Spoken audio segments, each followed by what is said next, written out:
Hello, I am ready to read the next part of step 2, which is called the hope step. You can kind of see the top of my head here, and you might be able to hear the baseball game playing in the other room. My husband's listening to it on full blast. I'm starting on page 41 of Melody Beattie's Codependents Guide to the 12 Steps. It's a book I found at the thrift store, and I go to a 12-step recovery group called Codependents Anonymous, and if you click in the corner you will find the playlist of all of the readings since I started the book, and sometimes there's highlighted sections I get really excited about that the previous reader highlighted for us. I'm reading this out loud because it's been a while since I've gone to my 12-step group, and I want to kind of get back into the swing of things with my codependency recovery. I've kind of fallen off personally, so I need to just take it one day at a time, and I'm trying to read a little bit of this book every single day, and you're just here to join me. If you feel so inclined to comment or subscribe or like or whatever you want to do, that's great. You'll be notified of future readings if you subscribe and put your notifications to the correct settings, whatever that is. I am not your average YouTuber. I'm not trying to make any money off of this. I'm not going to show you any ads. I'm just reading somebody else's book and giving you my thoughts and feelings briefly every once in a while. But here we go for the hope step. I believe this is the last part before we go to step 3. So here we go. The hope step. Once upon a time, I found myself in treatment for chemical dependency issues. My life was a mess. I was a mess. When I finally faced and accepted that fact, despair overwhelmed me. Years later, I found myself facing codependency. Again, my life was unmanageable. I was depressed and embroiled in rage and self-hatred. I was consumed with thoughts of controlling others. The idea of focusing on myself and my own issues was foreign to me. It made no sense at all. After spending years denying reality, I finally began to see, admit, and accept the truth. I had lived with and around crazy people so long I had to become one of them. My illusion of moral superiority was becoming more difficult to maintain. In spite of momentary bursts of feeling more sane than those around me, in truth, I suspected I was crazy too.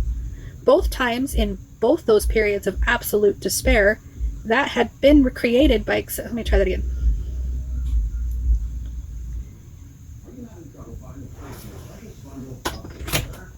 Hey, honey? Are you able to turn it down just a smidge?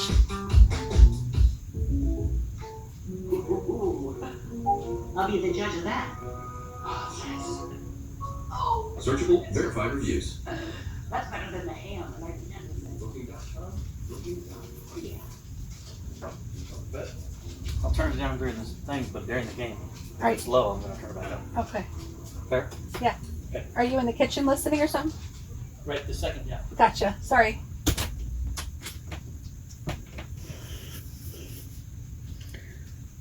I think that was healthy. Don't you think that was healthy? I know I did that in a healthy way, and he responded in a healthy way. Yay, yes. All right. Let me try to read that part again. Where did I leave off? Shoot. I feel like I don't know my place. Here we go. Both times in both those periods of absolute despair that had been created by accepting reality, this second step gave me hope and light. Both times this step occurred to me. It happened to me through no effort of my own. When I was about to begin recovery from chemical dependency, a person came to me who had problems similar to mine and had been restored to sobriety and sanity. I recall thinking that it was possible. It could happen. It happened to her. Maybe it could happen to me. When I began recovering from codependency, people brought me the message of this step. I was in a group of recovering people, and although I was in a crabby, distressed state, I saw out of the corner of my eye cheerful, peaceful people who had looked healthy and happy, even though they had lived through similar or worse circumstances than mine. A small part of me registered this. It is possible, I thought.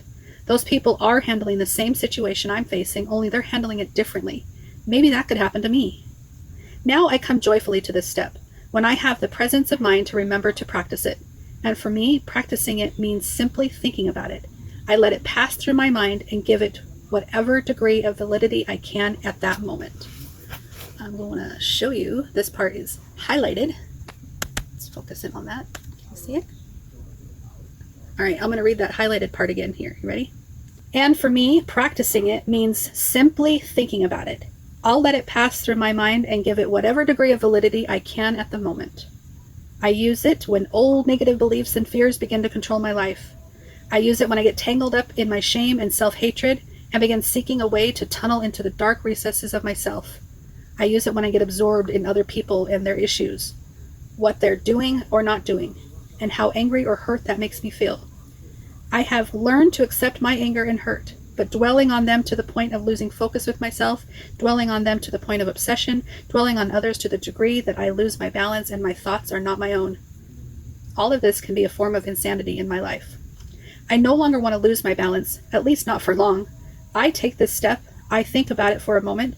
After identifying that my life has again become unmanageable on whatever level, this step still brings me hope. It tells me I can and will be restored to sanity. It tells me I do not and cannot restore myself. I love to control and manage, not because I'm bad and defective, but because I am protective and I feel so afraid of letting go. But I can't restore myself. I must muster enough faith and humility to trust that a power greater than myself can and will do this for me. I have learned that this faith is well placed, far better placed than looking to my own resources.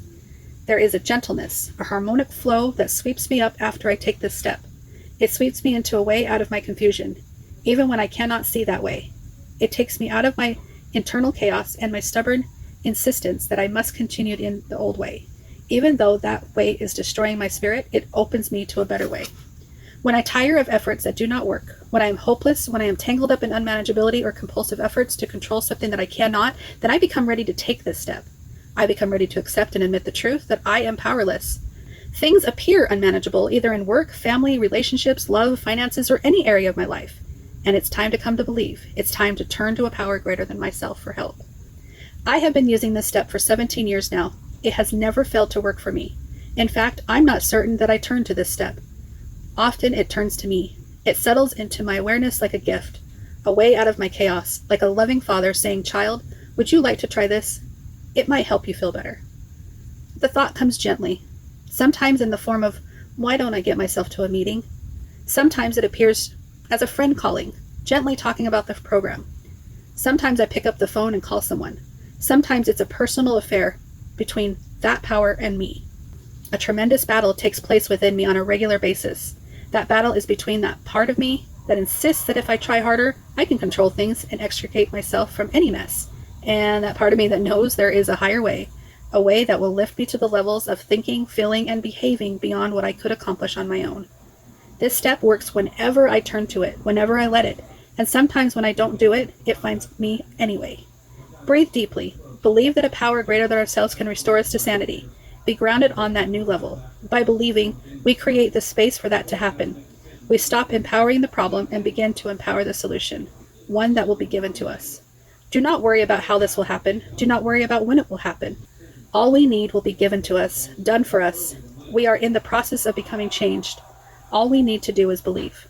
Most of us find we don't have to work too hard at this step. Coming to believe is a gift. It will be given to us when we are ready for it. And we will receive as much belief as we can handle as we are ready.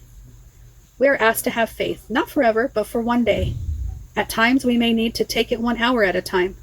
We believe that all is well, that all will be well, that things in the universe are on track, and we are right where we need to be, for the moment. The transformation will take on a life of its own if we let it. Take care of not to confuse unmanageability or insanity with the deep grief many of us experience when we come to this program. Many of us are facing losses and feel pain about these losses. This pain, this grief, is a healthy, normal response to our circumstances. We can allow ourselves to go through it without making ourselves miserable by blaming ourselves for grieving. The purpose of this program is to help us develop a sane, spiritual approach to any life situation, whether that means addressing insane or objectionable behavior in those around us or in ourselves, getting through unpleasant or painful situations, dealing with loss or change, functioning within the realm of normal situations, or creating a better normal for ourselves. This program can assist us in breaking off our unhealthy ties with others. It can teach us to have healthy connections to ourselves, our higher power, and other people. In the first step, we surrendered to powerlessness. That was the beginning. Now we are on the way to becoming empowered by a power greater than ourselves. This power responds quickly and greatly to the slightest movement forward, the smallest indication of belief on our part. Sometimes, all we have to do is go to a meeting or think about this step. We will be restored. We will be renewed. We will be lifted out of our present circumstances. Hold on. That commercial is so loud. Can you hear that? We will be restored. We will be renewed. We will be lifted out of our present circumstance and into a solution. Whether that involves a change of heart, a change of attitude, a new path, a new feeling, or a new vision of what we are to do. Sometimes this happens quickly. Sometimes it takes a while. Open ourselves to the belief that a new and better way will appear, and it will. Open ourselves for one moment to the possibility that a higher power can create a new way or a new situation or a solution, and we have set the stage for that to happen. Open ourselves to the possibility that we can be restored, and we shall begin that journey. For many of us, taking this first step, facing and admitting the unimaginability, pain, and loss in our lives, felt dark and hopeless. The second step takes us out of the darkness and into the light of hope and promise. This step offers hope, not the false hope many of us have clung to for years, but real hope in a real recovery. Take it whenever we need to. All right, that is the end of that part. And this baseball game is so loud, but I'm not complaining. I'm just observing. All right, so at the end of this chapter is a list of activities. And if you want to click on the link in the corner of this video, you will listen to the end of chapter, or I should say step 1. And I have some activities there at the end of that video that I think are really helpful. I really want to do these activities on my own, in my own journaling. These are like journal prompts, and it will prompt me to answer these questions. All right, so the first one says, what are the activities that bring you hope and help you believe things are okay and will be okay? Going to meetings, talking with recovery people, reading recovery literature. Name those who have helped you to believe the most in your future. So that's activity number 1. Activity number 2 is, how have your ideas changed about what it means to be restored to sanity? Have your expectations about recovery changed? What do you expect from recovery now that it is different from what you expected when you first began recovery? All right, activity 3. All right, activity 3. For now, how do you define a power greater than yourself? Do you believe that power cares about you? Activity 4. What is a reasonable plan of self-care for you to help you continue to believe that recovery can and will work for you? Look again at your ideas in question 1 above. Those questions are going to meetings, talking to recovery people, reading recovery literature. What activities that bring you hope and help you believe that things are okay and will be okay? So come up with a reasonable self-care plan for you to continue to believe that recovery can and will work for you. I like that one. That's a good activity. All right, activity number 5. What has been done for others in recovery that you would like to happen for yourself? That's a good question. Do you believe that it is possible? Yeah, that's a good one to think about. All right, activity number 6. Make a list of the areas in your life where you would like to be restored. Your goals will be more effective if they center around restoring your own life rather than someone else's. I'm going to read that again. Make a list of the areas in your life where you would like to be restored. Your goals will be more effective if they center around restoring your own life rather than someone else's. Isn't that the truth? All right, so just a reminder of what step 2 is. Came to believe that a power greater than ourselves could restore us to sanity. Came to believe that a power greater than ourselves could restore us to sanity. And if you join me tomorrow, we will work on step 3. Step 3 is made a decision to turn our will and lives over to the care of God as we understood God. Step 3, made a decision to turn our will and lives over to the care of God as we understood God. And that is what is in store for tomorrow. Thank you so much for watching tonight, or on the playback list, or whatever you're doing.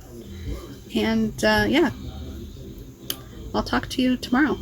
Thank you so much. Bye. They hit 4 home runs in 1 inning during the playoffs. Wow.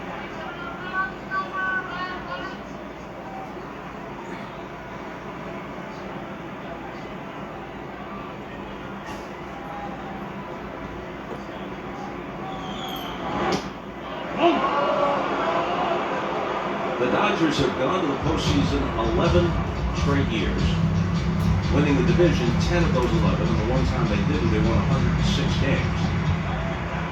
There are only 2 longer streaks in the history of baseball. Braves and Yankees. There's a fly ball to left center field. Gurriel calls for it on the warning track and takes it.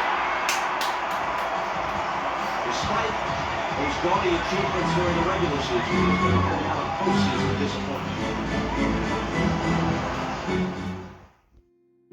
But still she dreams of quiet streams and flight.